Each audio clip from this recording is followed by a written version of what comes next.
My dearest, darling, sweetheart Tory. At last the Germans have given us pens and paper and allowed us to write letters home. They've only given us one sheet each and told us to write in block capitals. Well, now I've said all that, I've got hardly any room left to say anything else. I'm doing pretty well considering. Good crowd here. Food, not so bad. Could you write me a dirty letter by return of post? I mean really filthy, with all the dirtiest words and deeds you can think of. I require this most urgently. Love to your man, Donald.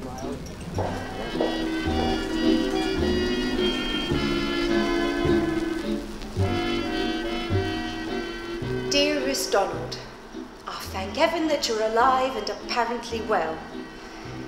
You didn't ask how I, my mother, or the children are, but I am sure you would like to know that we and they are also well.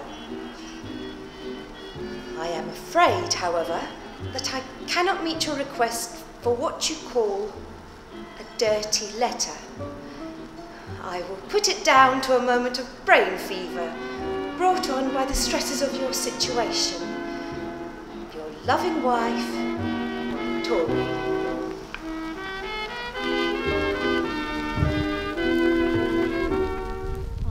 Dearest Tory, I've been writing letters to you for some time now and I do not know if they've reached you.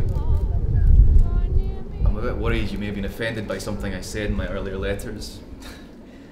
I know it was a bit of a sauce of me, but I have this most burning desire for carnal gratification that only a wife could satisfy. In my earlier letters I said that I would like a nude photo of yourself. I know that's a crazy thing to ask, because how would you get it developed even if you could take it? Well, there's a chap here who knows of a photographer's studio in Stepney where they will develop such photos with no questions asked. If you change your mind, here's the address. 17 Barrow Street, Stepney, E17. The fellow there is called Watts. Dear Tory, the mail is coming and going quite smoothly out here, so I'm beginning to think you're ignoring me. Perhaps you're offended by my requests, or too shy to reply. Come on, old girl. You'll do me great wrong by not complying. You might even be breaking the law. Denying a husband his conjugal rights is grounds for divorce, you know? Oh, love to your man. Ask her for some writing tips. Donald. Dear Donald, your letters were delayed in the post and have arrived all at once this past week. I have destroyed them. Please do not write me any more letters like those.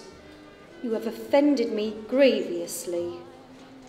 Yours sincerely, Tory Pace. Simply because your name. Dear Tory, let me tell you how sorry I am for causing you offence. I can't describe for you the horrors I've seen. A letter of the kind I describe will lighten so much of my suffering. I'm asking to think again, dearest Tory. No space left.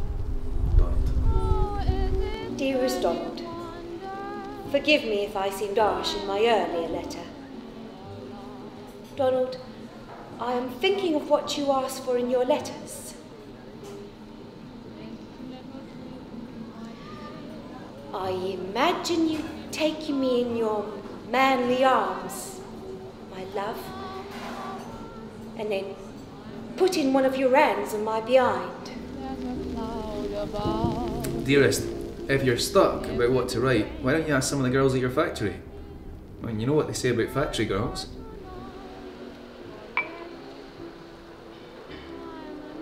Darling, imagine me as a sagging crimson rose that wants watering.